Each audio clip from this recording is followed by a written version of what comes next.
ভালোই হয়েছে। এই দেখো তারপর এটা কি ফিশ ফ্রাই কে বানালো? আমি কখন? দুপুরবেলা না ঘুমিয়ে এসব বানিয়েছি। তুমি তো অলরেডি ভাজাও শুরু করে দিয়ে দেখছি। হ্যাঁ পারবো না।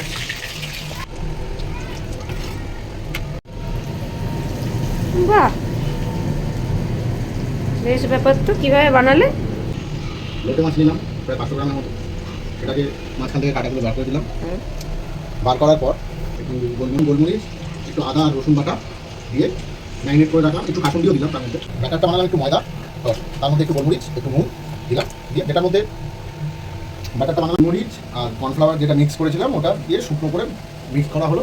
ওর মধ্যে লোটে মাছগুলো দিলাম, নইলে খুব জল ছেড়ে যাচ্ছিলো। ওটা ডবল কোট করলাম। করার পরে বিস্কুটগুলোতে ওই যেটা বেঁচে ছিল ওটা দিয়ে ব্যাটার বানিয়ে তার মধ্যে একটা ডিম দিয়েছি, ডিম দিয়ে সুন্দর করে বানিয়ে নিয়েছি। তারপর বিস্কুটগুলো দিয়ে হয়ে গেল। এবং সবার শেষে এগুলোকে ডবল কোট করেছি বিস্কুটগুলো দিয়ে। এবং মানে অন স্টাইল ফিশ ফ্রাই বলতে পারো। একদম